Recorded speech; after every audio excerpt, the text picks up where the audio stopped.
আসসালামু আলাইকুম। আপনাদের সাথে আজকে আলোচনা করব ইনমোবি অ্যাড নেটওয়ার্ক নিয়ে। ইনমোবি অ্যাড নেটওয়ার্কের বিস্তারিত যেমন ইসিপিএম পেমেন্ট মেথড এবং কতদিন পরে পে করে এই ডিটেলস নিয়ে আজকে এই ভিডিওতে আলোচনা করব।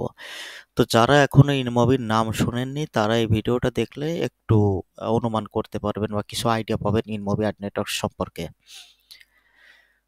তো ইনমোবি অ্যাড নেটওয়ার্কের যে অ্যাড প্লেসমেন্টগুলো থাকে সেগুলো হচ্ছে আপনার ইন্টারস্টিশিয়াল, ব্যানার, ইনস্ট্রিম এবং নেটিভ।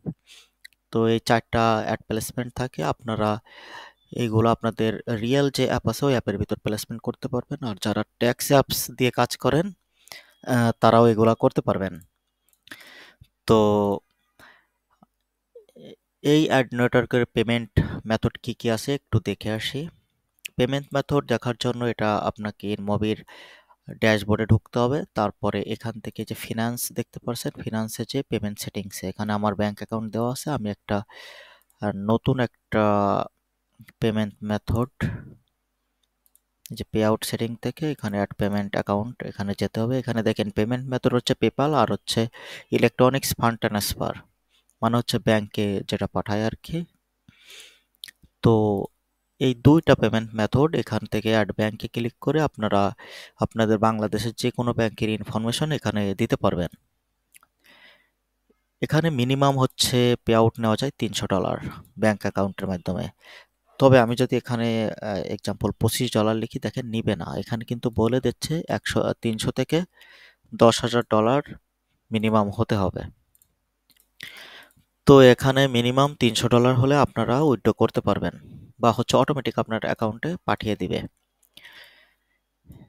এরপর হচ্ছে কতদিন পরে পেমেন্ট করে। ইনমোবি মূলত পেমেন্ট করে কতদিন পরে এটা আমরা একটু দেখে আসি। আমরা যদি গুগলে সার্চ করি ইনমোবি পে আউট ডেট, তাহলে এই যে দেখতে পাচ্ছেন ইনমোবি পেমেন্ট সার্কেল হচ্ছে 60 দিন পর। অর্থাৎ আপনি জানুয়ারিতে যদি কাজ করান তাহলে ফেব্রুয়ারি, মার্চ এই 2 মাসে পেমেন্ট পাবেন না। এপ্রিলের ফার্স্টের দিকে যে ইনমোবি থেকে পেমেন্ট পেয়ে যাবেন। তবে শর্ত আছে, শর্তগুলো আমি একটু আপনাদেরকে দেখাই। ইনমোবি যেটা করে সেটা হচ্ছে এই ব্যালেন্স ট্রান্সফারের ক্ষেত্রে ওরা একটা চার্জ কাটে। সেটা কত ডলার কাটে আমি এখান থেকে দেখানোর চেষ্টা করছি, একটু সাথেই থাকবেন।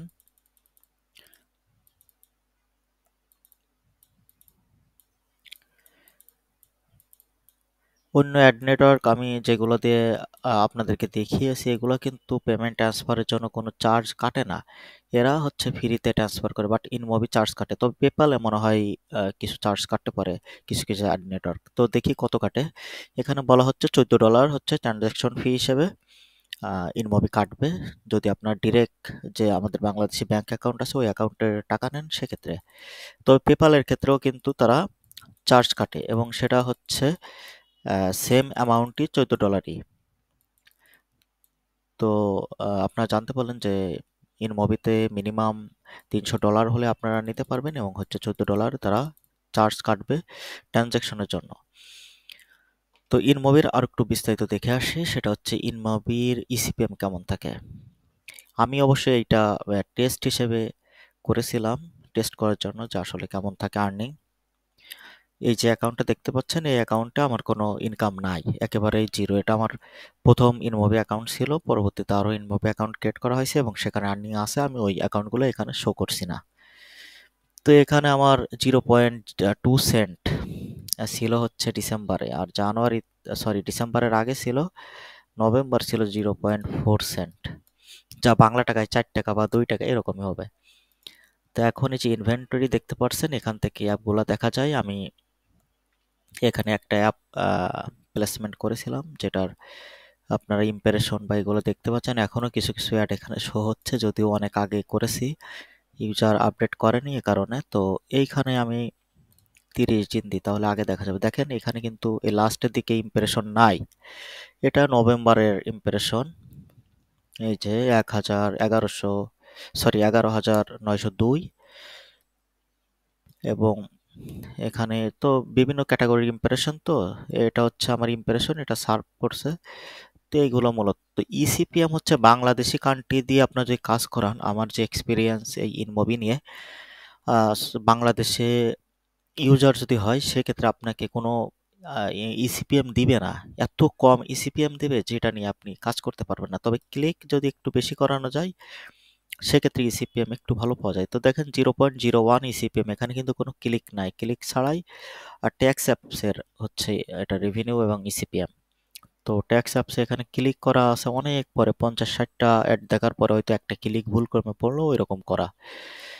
আর রেভিনিউ তো দেখতে পাচ্ছেন কম, যেহেতু ইসিপিএম কম রেভিনিউ তো কম হবে। বাট দেশের বাইরে থেকে যদি এটা করানো যায়, বা রিয়েল অ্যাপ হোক ট্যাক্স অ্যাপ হোক, দেশের বাইরের ইউজার যদি হয় সেক্ষেত্রে কিন্তু আপনার এখান থেকে ইনমবি থেকে প্রচুর আর্নিং করা যায় এবং $300 ফিল আপ করা সম্ভব প্রতি মাসে। তো এই হচ্ছে ইনমবির মূলত ব্যাপার। তো আপনারা চাইলে ইনমবি নিয়ে কাজ করতে পারেন, তবে বাংলাদেশি ইউজার হলে অবশ্যই ইসিপিএম কম পাবেন, এটা মাথায় রেখেই তারপর আগাবেন।